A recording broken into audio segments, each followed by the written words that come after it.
Hello friends, मैं राम विकास पांडे आपका अपने चैनल विकास स्टडी योद्धा चैनल पर स्वागत करता हूं। आज मैं जो है आपके सामने नए जोश और नई उमंग के साथ इंग्लिश के एक टॉपिक पर बात करूंगा। उसमें है theoretical aspect of English teaching.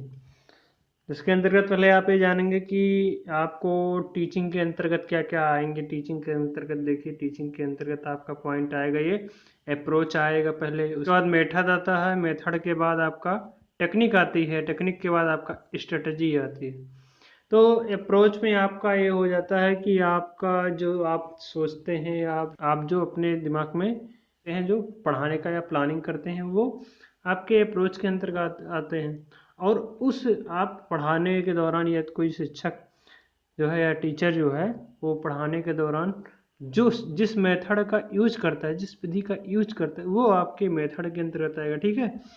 और वो मेथड के अंतर्गत है। मेथड के बाद आप जैसे उस मेथड को जिस थोड़ा टेक्निक से बताते हैं, जैसे आपको बताना है, आपको जैसे एक बच्चे को बताना है इस तरीके से कि 2 × 2 × 2 × 2, मतलब आपको 4 टाइम जो है 2 को आपने गुणा करने को दे दिया, तो वो जो है दो इसे गुणा करेगा, 16 आंसर।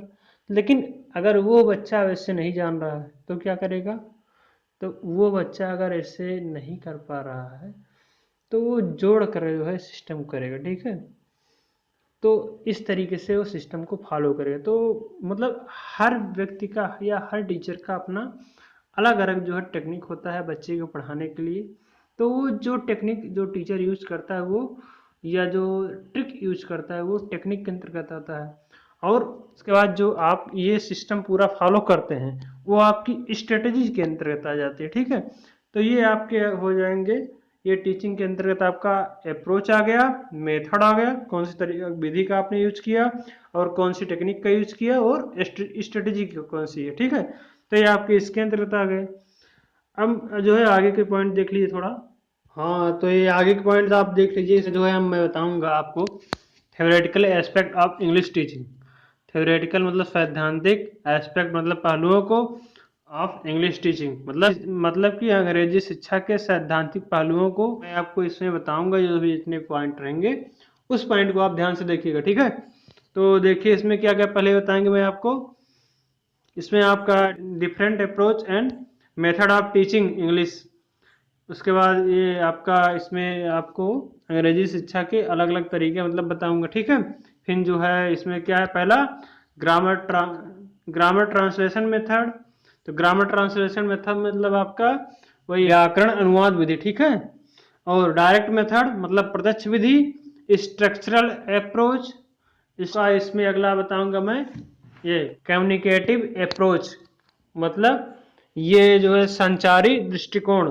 कम्युनिकेटिव होता है संचारी, मतलब कि संचार का माध्यम होता है ना, वार्तालाप जिसमें होता है, इसमें होता है। तो ये कम्युनिकेटिव अप्रोच में आपका संचारी दृष्टिकोण इसका हिंदी मतलब होता है। और इसका पांचवा आप देख लीजिए, listening with comprehensive public announcement. इसका मतलब हो गया लोगों को व्यापक स्तर पर टीवी टीवी समाचार आदि के माध्यम से सुनना। ठीक है। ऐसे लोग जो होते हैं, जिससे लोगों को टीवी समाचार आदि के माध्यम से सुनना, ये इसके अंतर्गत है। ठीक है। अब देखिए इसमें क्या है, different method of approach of teaching English. ठीक है। तो इसमें देख लीजिए आपका जैसे विभिन्न तरीके और शिक्षा के दृष्टिकोण ना। इसका मतलब यही है हिंदी में, the best teaching method is one that work well with a teacher and helps him to achieve the goals he has in his mind। इसका मतलब ये कह रहा है कि अंग्रेजी का सबसे अच्छा ना, द बेस्ट टीचिंग मेथड मतलब अंग्रेजी का सबसे अच्छा शिक्षण तरीका वह है जो एक शिक्षक के साथ काम करता है और उसकी मदद करता है। ठीक है। उसके मन में जो लक्ष्य है उसे प्राप्त करता है। तो ये इसका अर्थ हो जाएगा, the best teaching method is one that work well with a teacher and helps him to achieve the goals he has in his mind। तो इसका कहने का तात्पर्य है कि अंग्रेजी का सबसे अच्छा शिक्षण तरीका वह है जो एक शिक्षक के साथ काम करता है और उसकी मदद करता है, ठीक है, और उसकी मदद करता है उसके मन में जो लक्ष्य है उसे प्राप्त करना, ठीक। तो ये इसका मतलब हो गया। अगला देख लीजिए, one method might, MIGST might हो गया, बी यूज्ड सक्सेसफुली मतलब सफलता, बाय वन टीचर एक टीचर द्वारा, but another might not be. इसका मतलब जान लीजिए हिंदी में आप, यह यही कह रहा है इसमें कि एक विधि का उपयोग एक शिक्षक द्वारा सफलतापूर्वक किया जा सकता है, लेकिन but another might not be, लेकिन दूसरा नहीं हो सकता है। मतलब एक विधि जो है, अगर वो शिक्षक पढ़ा रहा है टीचिंग के दौरान, एक अच्छा शिक्षक है, तो वो एक विधि का प्रयोग अच्छे से कर रहा है, लेकिन एक विधि के प्रयोग के साथ साथ दूसरी विधि, क्योंकि एक साथ में एक ही विधि प्रयोग में लाई जा सकती है। इसका कहने का मतलब ये है। वन मेथड ना, इसका देख लिया आगे, one method might work well under one kind of situation and with one kind of student. It might not work under other kind of situations and other kind of student, ठीक। इसका थोड़ा मतलब जान लीजिए क्या कहना चाह रहा है। इसका मतलब यही है कि एक विधि एक प्रकार की परिस्थिति में अच्छी तरह से काम कर सकती है। जो एक विधि है वो एक ही प्रकार की परिस्थिति में अच्छी तरह से काम कर सकती है और अन्य प्रकार के छात्रों के साथ, ठीक, और अन्य प्रकार के मतलब जो मतलब कई प्रकार के जो छात्र होते हैं उनके भी साथ में ये काम कर सकते हैं। इन दिस वे ना, अब अगला देख लीजिए, in this way in this way no method is by itself good or bad। इसका मतलब जान लीजिए ये कह रहा है कि इस प्रकार से कोई भी विधि अपने आप में अच्छी या बुरी नहीं होती है ना। इस प्रकार से कोई विधि अच्छी या बुरी नहीं होती है। It can thus be said that the method of teaching is a tool to help the teacher in his job। इस प्रकार कहा जा सकता है कि शिक्षा का तरीका शिक्षकों को ना, मतलब शिक्षण का तरीका शिक्षक को उसकी नौकरी में मदद करने का एक उपकरण है। जो शिक्षण का तरीका है वह शिक्षक का या टीचर का उसके नौकरी में, मतलब कि उसके जॉब में मदद करने का एक अच्छा तरीका है ना। तो इस तरीके को आप जान लीजिए, मतलब जो ये शिक्षक के लिए कहा जा रहा है। अब थोड़ा देख लीजिए, एक सर जो हैं उन्होंने अपने बारे में मतलब कि उनके अकॉर्डिंग देख लीजिए, सर के अकॉर्डिंग और देख लीजिए, a method and approach must include following things: selection and gradation of linguistic material, the technique of presentation and practice by the pupil for language teaching। इसका मतलब जान लीजिए थोड़ा, यह यही कह रहा है ना कि तरीका और दृष्टिकोण, मतलब अप्रोच मतलब होता है दृष्टिकोण, टेक्निक मतलब होता है तरीका, ठीक, या मेथड मतलब आप तरीका कह सकते हैं या विधि कह सकते हैं, ठीक है। तरीका और दृष्टिकोण शामिल होना चाहिए। भाषा मतलब कई भाषा के प्रकार में भाषा शिक्षण सामग्री के लिए चीजों का कम से कम चयन छात्रों द्वारा प्रस्तुत और अभ्यास की तकनीक हो, ठीक है। जो छात्र होते हैं उनके द्वारा जो है कम से कम सामग्री को अच्छे ढंग से प्रस्तुत करने का एक अभ्यास की तकनीक हो, ठीक। और आगे देख लीजिए आप, the teacher should first define objective and then fix his attention to achieving these aim by those methods which may help him attaining the desired objective। इसका मतलब क्या है, इसको देख लीजिए। शिक्षक को पहले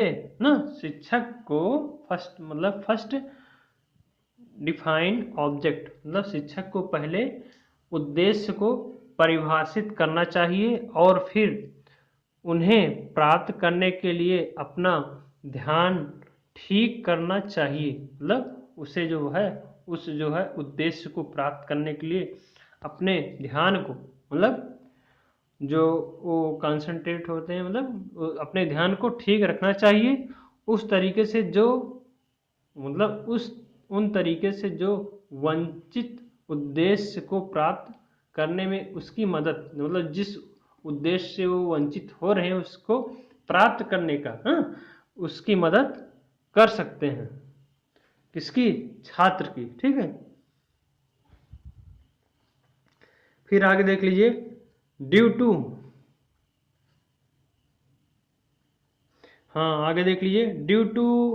the changing condition many method and approach have been adopted to teaching this language।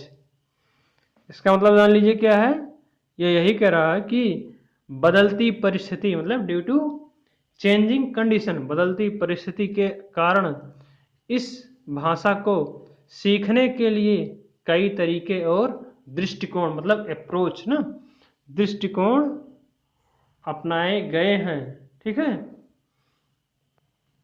अपनाए गए हैं।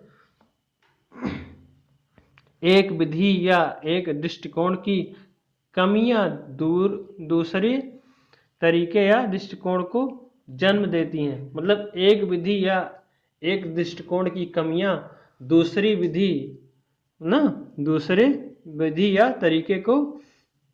विधि तरीके या दृष्टिकोण को जन्म देती हैं, ठीक है। इसका मतलब यही है। हाँ, तो ये देखिए आगे लिखा है कि the shortcoming of one method और one approach give birth to another method और अप्रोच। हमने बताया ना, जो एक विधि है एक दृष्टिकोण की कमियां दूसरे तरीके या दृष्टिकोण को जन्म देती हैं। एक विधि का अर्थ है अलग अलग लोगों के लिए अलग अलग मतलब अलग अलग जो लोग हैं उनके लिए अलग अलग विधि का कभी कभी प्रयोग किया जाना जरूरी होता है। कुछ दृष्टिकोण के आधार पर एक समग्र योजना बनाया जाना चाहिए। उसके बाद आगे देख लीजिए, इसमें थोड़ा difference between method and approach. मतलब आपको इसमें यह देखना है कि मेथड, विधि, तरीके और दृष्टिकोण में जो है क्या अंतर है, ठीक है। इसके बारे में थोड़ा जान लीजिए आप। A method means different thing to different people. मतलब अलग अलग लोगों के लिए अलग अलग विधि का या अलग अलग अप्रोच का प्रयोग किया जाता है, ठीक है, अलग। और देख लीजिए आगे, it is an overall plan based on some approach. इसका मतलब क्या है, यह यही कह रहा कुछ दृष्टिकोण के आधार पर एक समग्र योजना बनाना चाहिए। उसके बाद अगला देख लीजिए, it determines what and how much is to be taught much is to be taught। उसके बाद आगे देख लीजिए, यह क्या कह रहा है इसके बारे में देख लीजिए क्या है। इसके कहने का मतलब यही है कि यह निर्धारित करता है कि मतलब ये जो आपकी विधि है अलग अलग लोगों के लिए है कि अलग अलग लोगों के लिए अलग अलग विधि का प्रयोग किया जाता है। यह निर्धारित करता है कि क्या और कितना सिखाया जाना है, क्या और कितना सिखाया जाना है। दृष्टिकोण विधि की तुलना में एक व्यापक शब्द है। जो दृष्टिकोण है वह विधि की तुलना मतलब मेथड की तुलना में वह व्यापक शब्द है, मतलब अप्रोच जो है वो व्यापक शब्द है। ठीक है, और देख लीजिए इसमें दिया है the approach is a broad term than method. हमने दिखा ना, the approach is a broad term than method, बताया भी ना। जो दृष्टिकोण है वो आपका अप्रोच जो है व्यापक है, किसके अकॉर्डिंग, किसकी तुलना में, मेथड की तुलना में, विधि की तुलना में। ठीक, अब आगे जाके देख लीजिए। It is a study of self evident trust.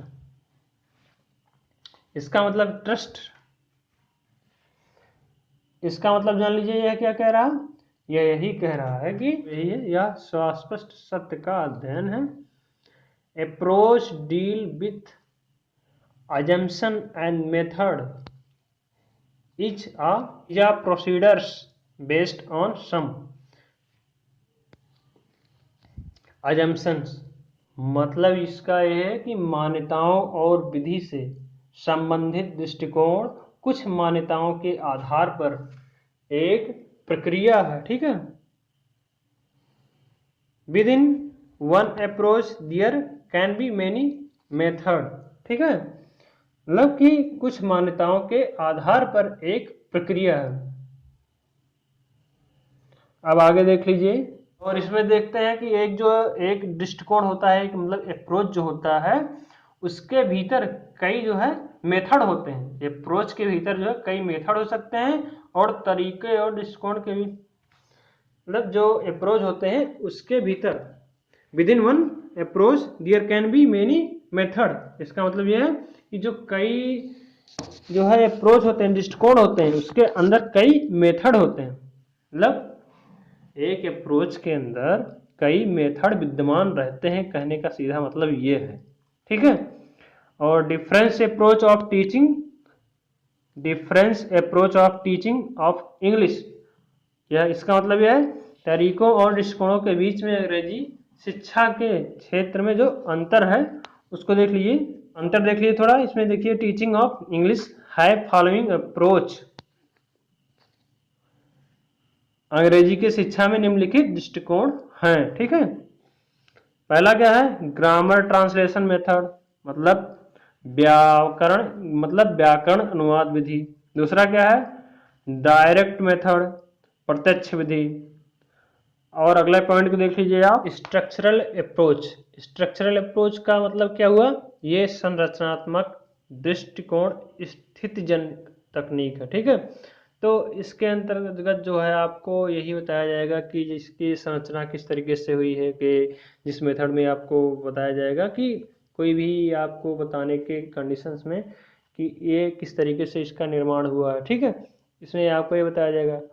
आपको उसके बाद में बताया जाएगा ये आपका सिचुएशनल अप्रोच है। तो सिचुएशनल अप्रोच में आपका हो जाएगा कि कंडीशन मतलब को किस कंडीशन में है, तो इसमें इस विधि का कि ये इस दृष्टिकोण के बारे में बताया जाएगा। ठीक है, और कम्युनिकेटिव अप्रोच में आपको संचारी दृष्टिकोण को रखा जाएगा। ठीक है, तो यही चीज़ है। उसके बाद इसको एक बार फिर से सुन लीजिए। ये स्ट्रक्चरल अप्रोच मतलब कि स्ट्रक्चरल अप्रोच जो है इसमें हमने क्या होता है, संरचनात्मक दृष्टिकोण ना, जो है आपका जो दृष्टिकोण होना चाहिए वो संरचनात्मक होना चाहिए। और ये सिचुएशनल में अप्रोच में आपका यह हो जाएगा कि स्थितिजन्य जो है तकनीक आपने मतलब कि जो आपने दृष्टिकोण को देखा है वो स्थितिजन्य होना चाहिए। और कम्युनिकेटिव अप्रोच में मतलब आप संचारी दृष्टिकोण जो आप रखते हैं, आपका जो दृष्टिकोण हो संचारी वो होना चाहिए। मतलब वार्तालाप के माध्यम से जैसे आपको अपनी बात को दूसरे तक पहुंचानी है तो आप जो है संचारी माध्यम का या कम्युनिकेटिव अप्रोच का प्रयोग कर सकते हैं। ठीक है, तो ये जो है सभी जो है इसमें पॉइंट्स को आपने देख लिया। अब जो शेष पॉइंट बचे हुए हैं वो मैं अगले वीडियो में बताऊंगा। सो फ्रेंड्स, मैं इस वीडियो को यहीं एंड करता हूँ। धन्यवाद।